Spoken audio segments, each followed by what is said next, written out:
Yeah, Yep. yeah. Yep. And Um, how much like that process mirrored what happened with the COVID pandemic. yeah. How did you come across that? Like, And it was something that I've been thinking. I knew about it. I knew about this hookworm uh, epidemic just from the past mhm, in the States. Um, and I had just done some research. There's something called newspapers.com, mhm, inventive name. And it's basically just screens. Yeah, right. mhm, It's just copies of old newspapers, but like back as far as you can imagine, all over, all over. mhm. And then they scan them so you can word search. And it's fun just to frankly, to poke around there. Like you find some pretty cool stuff and you realize how wild our journalism used to be. Mhm. Um, and so, looking at hookworm, it was just super. I mean, so like first, a little bit of background. Hookworm has a really fascinating lifestyle, Mhm. or a life cycle.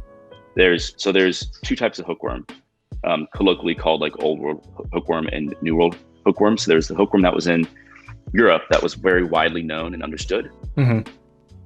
And the difference, and I might mix up specifically which it is, but the mouth of the hookworm in Europe it's like circles. Mhm. And then the mouth of the hookworm in the US is like slits. So they attach to the intestines differently. But Okay. that's really like their biggest biological difference.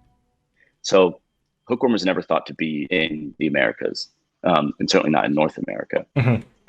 And then it wasn't until an American doctor who had been trained in Germany, so had been trained to recognize the symptoms of hookworm, because it was like normal to diagnose somebody with hookworm, um, came back to the US, was traveling around the South, and was like, these people are exhibiting the symptoms of hookworm. Mhm. And what hookworm does is hookworm burrows into your flesh through the soft skin, Mhm. most commonly between the toes, or it could go like between the hands. So it doesn't burrow up into the sole of your feet. It burrows into the webbing of your toes, Mhm. um, and then it travels up your bloodstream, travels into your lungs.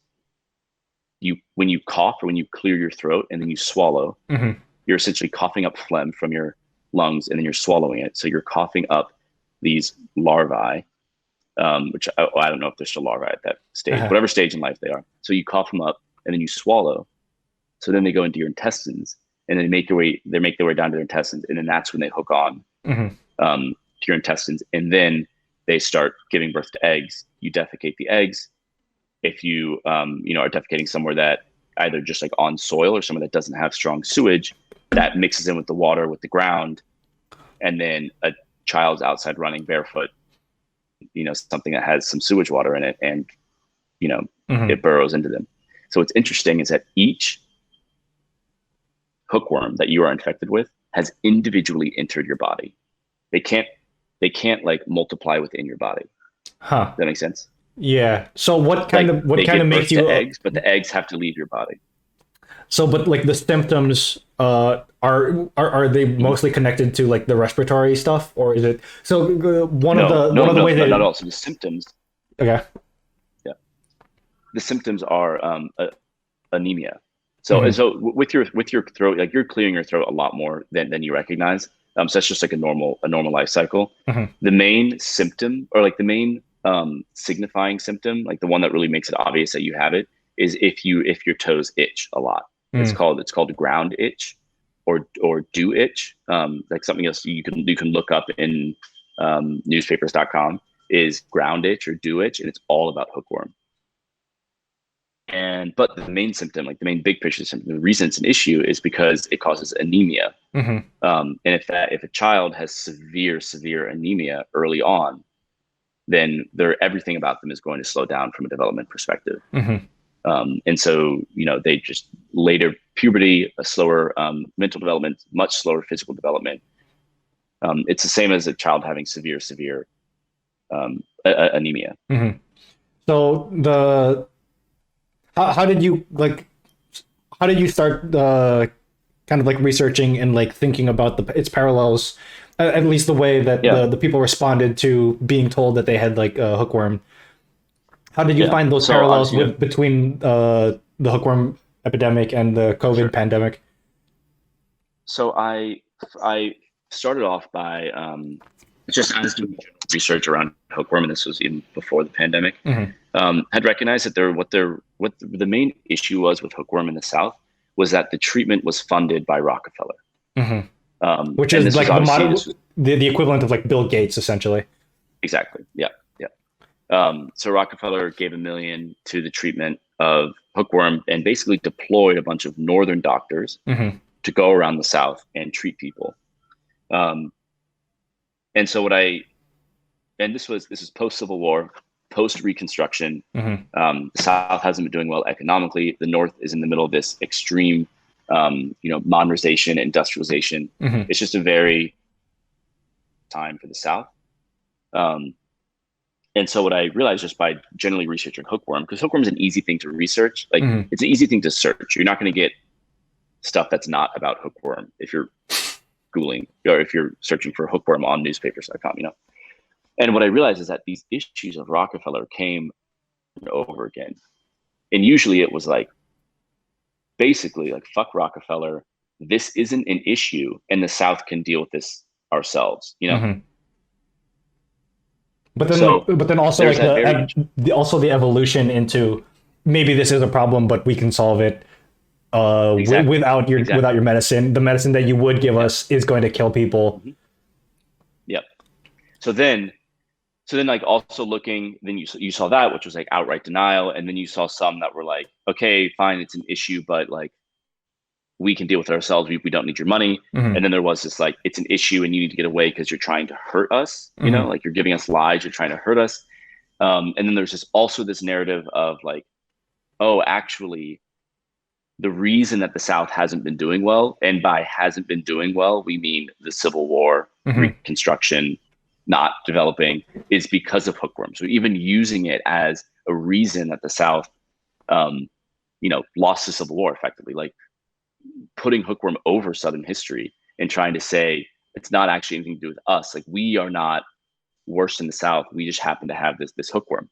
So you had all these different arguments, and I tried to figure out why they were changing and how they were evolving over time. Hmm. And it just ended up being it was chronological. So it started off with outright denial. This isn't an issue. All of that, and then it sort of turned into um, acknowledgement and acceptance, but blended with conspiracy that Rockefeller's trying to get the doctors in here. He's trying to investigate us, trying to Hmm. watch our bodies, all these things turned into conspiracy trying to kill people with the medicine, which worked, but was very, very specific. And if you administered it yourself, or if you like, or something, you could die. Hmm. So like there's that whole thing. Um, and then it just turned into this, like it eventually evolved into, oh, well, actually, we can deal with this ourselves, but it's good to know that we lost the Civil War because of hookworm. And like our education isn't as good as the North's because hookworm, and our children aren't learning as quickly, and just use as a really effective way out for the South, which isn't what we're seeing yet with COVID. But for those first ones, it's very much what we're seeing. I think for hookworm, it was framed as North versus South, really, Hmm. like along the Mason-Dixon, the Civil War line, North and South. Obviously, for COVID, framed more as left versus right. But there was outright denial of it existing. There was denial of it being serious. Oh, it's just a flu, or it's not even a flu, 0.001%, whatever it is. And then there was, of course, the whole conspiracy element and identifying the person who is the cause of all of this or is making all this work. Um, and so I think that those are interesting parallels, but the diseases themselves are fundamentally different. It's not like this was a respiratory disease. Hmm. It's not like this was even an easily transmissible disease, hookworm. I mean, Hmm. so it's not that these arguments emerge when you're talking about a certain type of disease. These arguments apparently emerge whenever the U.S. is going through a health crisis, of these sort of tiers and flavors and nuances of denial and rejection and conspiracy. Um, and so, I thought it was interesting to write about in that article, um, through these sort of patterns of conspiracy. Is this something that was a fluke and it happened to be that 100 years apart? these two arguments were the exact same, or does this speak to something broader about how the U.S. responds to these medical issues, and draws them over political regional belief lines?